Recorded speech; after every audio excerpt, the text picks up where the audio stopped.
Well, this is the start of Féile, start of 10 Days Festival, and I think the debate tonight was second to none. I think we've seen Martin McGuinness and Colin Parry, who are two reconcilers in their own right, and they spoke very frank and very open, and I think the audience here tonight were very much appreciative of that conversation. The conversation we had tonight was hard, was very frankful and very truthful, but yet very loving. When you hear these two men, what they have come through in their lives, and able to speak very, very freely about it tonight, it's quite clear that Martin and Colin have become friends. Very strange, but indeed they are friends, and I think that's very important. And I think that the reconciliation showed here this evening and in the past by Martin and Colin, and if other people were to get involved in that reconciliation process, and then we could be a lot further down the road with regards to the peace process and a lot better off for everyone. And I think some people even tonight were very thankful in their own contributions from the floor, but they were also showing their appreciation to Martin and Colin, and also Wendy, who is Colin's wife, who is also in the audience here this evening. And I think tonight is a great start to a festival. It's a great start to the debate and a great start for 10 days. And I'm looking forward to the next 10 days of Féile and Phobail, and hope people will come to witness this type of debate what we've seen here this evening, right through the 10 days of Féile and Phobail.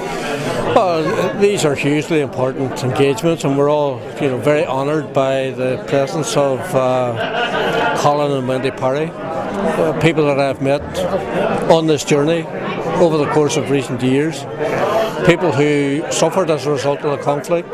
Their young son, Tim, killed along with Johnathon Ball in Warrington. And the journey that they have made, I think, has been a very courageous one. The establishment of the Warrington Peace Centre, the invitations to myself and others to go there, and I've been there on several occasions, clearly shows that these are people of immense substance who have used the terrible sadness and trauma that was visited upon them, not in a negative way, but in a very positive way, to build peace and reconciliation. And I think that there aren't enough people like that around.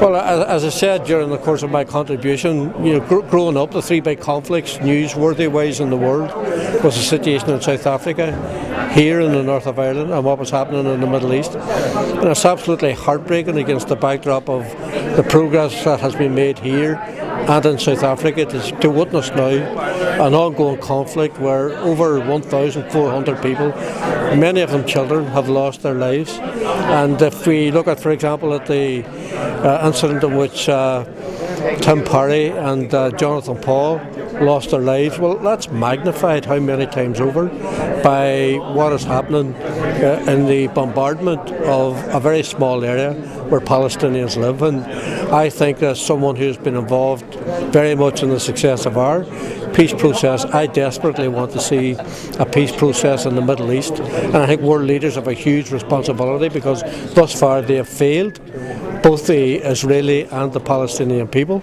Some people might think it's a great victory that Israel is so militarily strong and able to visit such death and destruction on the Palestinians. But that's not good for the Israelis either. I think what is needed is the world leaders to call a halt to what is happening, to make it clear to the Israeli government that they have to contribute to a peace process which sees the Palestinian people given their sovereign and independent place in the world. Colin, very welcome to West Belfast. The importance of tonight's event? Well, for me, it's all about demonstrating visually and in conversation the people who've got entirely backgrounds which are entirely different, and have taken them into areas of life which are massively different. And Martin represents the organisation which took my son's life. If we can still sit on a stage and occupy a common place and have a civilised conversation, and actually, in a kind of curious way, become sort of almost friends, then I think that's living proof that reconciliation is a live word, not just an interesting concept that often it seems to be when politicians talk about it. And as he said, he doesn't expect us to forgive the IRA, and indeed we don't, as I made clear. But nevertheless, I don't want to go through life full of bitterness and anger and seeking vengeance. It would destroy the rest of my family's life. So it seems to me the only common sense thing to do is to take something bad and turn it into something good. which I think we've done. You mentioned earlier on in the debate that you yourself have come on a personal attack from people you would consider as being from the same community, same religious background. There's been a personal price to pay for this journey, I guess. Well, I'll be honest, I've been called an IRA apologist, which is a pretty outrageous thing to say to me, of all people, but I don't have to justify and defend the fact I want to see people get on. I want to see societies that aren't divided on any grounds of race, faith, politics, nationality. I think the key at the end of the day is we all want to lead peaceful lives, our families safe and secure, and we can at least speak to each other. I don't attempt to apologise for that because I don't think I have to do. But occasionally, yes, there will be people who say I sup with the devil and I talk to people I shouldn't talk to. Well, I sleep well at night. My conscience is clear.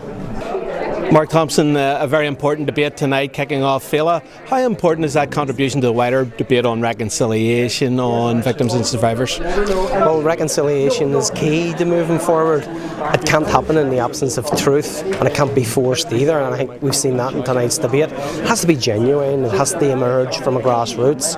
I think there was a lot of important dialogue and debate. I think as we discussed, we think, and I think my analysis of it is, in the absence of political leadership from unionism in terms of trying to engage in acts of reconciliation that are genuine, I think the British monarch has stepped into that role and has kind of fulfilled that. And what she has said in the context of doing that around victims is very important, because her message isn't the same as the Unionists' message. When she spoke in Dublin, she didn't talk about a hierarchy of victimhood. She recognised everyone equally. She recognised IRA volunteers, combatants, ordinary people, the military, all of it. There was no distinction, and I think that's an important message that often gets mixed, and it's at odds with what unionism is doing. I think that symbolically as well, when she was here and she was at Crumlin Road Jail, that location just wasn't an accident. There's also in the absence of the project at Longcash, the maze, and how unionists reacted to that was a reconciliation project. So in the scheme of things, in the absence of leadership, in the absence of real reconciliation at a political level, they're fulfilling that. I also think it's important to say that there is a groundswell within unionism that I speak to, and even within loyalism, to address elements of the past and have a form of reconciliation. And it's how we commemorate, how we memorialise, how we remember, and how we deal with the past is all part of that package. And they don't want to do that, in my view, and they're not prepared to do that. So it's how we create the context and how we create the conversations and how we get to that place. Tonight was a contribution to that and was an insight.